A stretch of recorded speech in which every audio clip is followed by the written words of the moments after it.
Grand-mère est d'accord pour que vous sortiez seule demain. Vous serez libre. Être libre, c'est être seule. Vous ne croyez pas? Je vous dirai demain.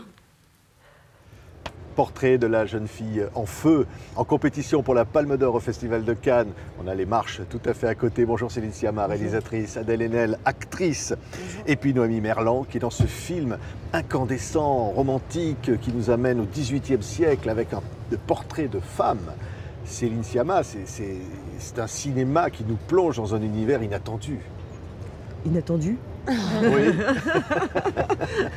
Vous m'attendiez pas là? Non, pas forcément. Eh ben, je suis ravie de vous avoir surprise. Bah oui, je sais pas quoi dire sur ce truc d'inattendu. Vous m'avez complètement, alors là, vous m'avez séché. C'est pas grave, on coupera. Hein. Ouais, voilà. Non, mais je vois ce que vous voulez dire quand vous dites inattendu. C'est inhabituel, on va dire. C'est-à-dire, enfin, en même temps, il y a une... Disons que c'est une histoire qui n'est pas souvent racontée, et pas souvent racontée du point de vue des femmes. Donc c'est peut-être l'endroit où ça peut être surprenant. Après, moi j'ai l'impression d'être totalement sur mon terrain de jeu, qui est un terrain de fiction, globalement. Et que ce soit une fiction qui se passe, qui soit contemporaine ou au passé, ça reste une construction mentale, des décisions de mise en scène, et surtout des choses à dire. Ouais. Et à vivre, Oui. Alors, si on peut raconter un peu l'histoire, Adèle interprète Héloïse. C'est une jeune fille qui sort du couvent. Vous voulez que je vous pitch le film, c'est ça? Vous êtes très forte pour ça, Adèle. Alors, attention, Adèle va nous pitcher le film, première. Ah non, mince. Non, mais pour de vrai, je vous pitch le film. Ouais. Mais alors, très court. Hein. Oui, non, mais en deux mots. Tu te rajoutes du travail, toi. C'est parce que je suis... Bref, peu importe, c'est un passif. D'accord. Ouais. Oh là là, mince, je me sens... Ah, voilà. Non, l'histoire, c'est une jeune femme sort du couvent, on va rencontre une peintre qui est venue faire son portrait, et c'est l'histoire de cette espèce de parenthèse, de suspension entre un moment où on l'a empêchée de vivre et un autre où elle va se marier, en fait. Et c'est cette bulle de liberté-là. Voilà, ça parle de ce moment-là. Je vais aller à la messe. Vous voulez communier? Je veux entendre de la musique. L'orgue, c'est beau, mais c'est la musique des morts. C'est la seule que je connaisse. Vous n'avez jamais entendu un orchestre? Non. On dirait des peintures, c'est une image incroyable, ce film. Noémie, il y a ce personnage qui va peut-être permettre à Héloïse de sortir de sorte de conditions de soumission quelque part. En fait, c'est vraiment un partage, cette relation entre ces deux femmes. Héloïse va permettre à Marianne de se découvrir en tant que peintre aussi, de faire ce portrait. Elle va réussir à faire ce portrait une fois qu'elle aura installé une relation, des regards entre elles deux. Et à la fois, le regard que je porte sur Héloïse lui permet aussi petit à petit de se laisser aller, de faire tomber le masque. Et c'est vraiment... Ouais, ça va dans les deux sens. Oui, il y a vraiment un pied d'égalité entre elles deux. Oui, il y a quelque chose comme ça qui va faire que ces personnages vont se transformer, découvrir aussi une relation amoureuse. Il y a ça aussi, Adèle. Hein? Dans le film, oui, c'est vrai. Enfin, ça parle d'amour dans un sens large, et puis d'amour amoureux aussi, c'est vrai. C'est une histoire d'art et d'amour mêlé, et de réflexion. Oui. Enfin, de vie, quoi. Oui, il y a beaucoup de choses, hein, Céline. Il y a aussi le mari à qui elle est promise.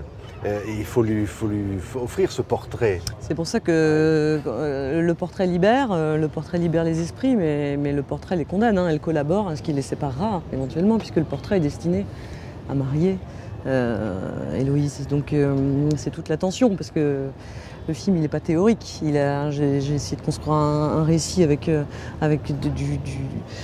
du secret, avec aussi comment dire, une dynamique d'infiltration au départ. Elle l'observe, elle la peint sans qu'elle le sache.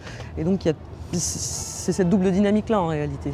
Ce qui nous libère, c'est aussi ce qui peut nous séparer. Ouais. C'est pas si mal de se séparer. Non, mais c'est ça. Hein, mais il y a une force romantique, il y a une force...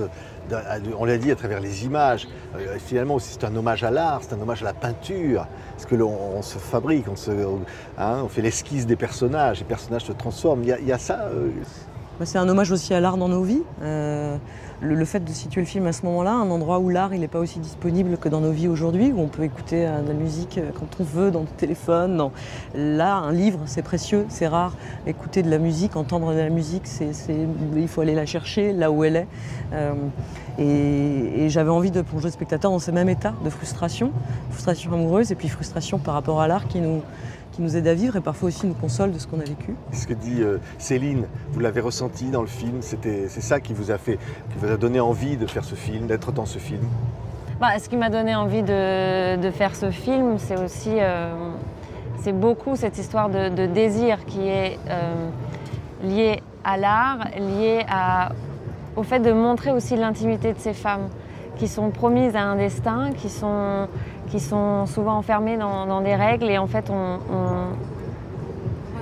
leur laisse un moment de liberté et elles le saisissent et elles en font quelque chose de merveilleux, de beau et ce qui est hyper intéressant je trouve dans le film et moi qui me trouble et qui me marque énormément, c'est la résonance qu'il y a après. Dans le film, on est vraiment avec leur regard, leur respiration, leur souffle et leur échange évidemment sur l'art, mais aussi ensuite tout ce que, quand le temps passe, tout ce qui reste et l'amplitude que ça a au fur et à mesure des années. Et ça, voilà. Ouais. Je suis d'accord. Et le film, il est politique, mais je dirais qu'il est d'autant plus politique qu'il ne l'est pas. C'est-à-dire que c'est une sorte de... Pour moi, le film nous parle de ça que... C'est une sorte de déni du monde. Voilà, on a reconstruit un monde clos sur une île où on n'est pas confronté, en tout cas à l'espace de quelques jours, de quelques semaines, on n'est pas immédiatement confronté à l'ordre général du monde qui nous empêche en fait, cet ordre qui est dans le couvent, cet ordre qui est dans le mariage, etc. Et que c'est dans cette suspension-là, qui ne peut être qu'une suspension parce qu'on est ravalé par le monde après, c'est dans cette suspension qu'il y a de la vie et en fait c'est en ça que le film est politique. Il n'est pas politique parce qu'il a comment dire, un tract, c'est pas parce que c'est un tract, mais parce qu'il montre qu'en fait ce serait si simple. En fait c'est si simple, il y a une force intérieure et que si cette force ne peut pas toujours éclore, n'est pas toujours possible, c'est parce qu'il y a une contrainte à l'extérieur, quoi. Voilà ce que je veux dire. Ouais. C'est le film d'un amour possible, pas d'un amour impossible. C'est ça, voilà. Ouais. Merci beaucoup Noémie, Merci. Adèle, Céline. Ça s'appelle Portrait de la jeune fille en feu. Merci infiniment d'avoir été nos invités. Merci.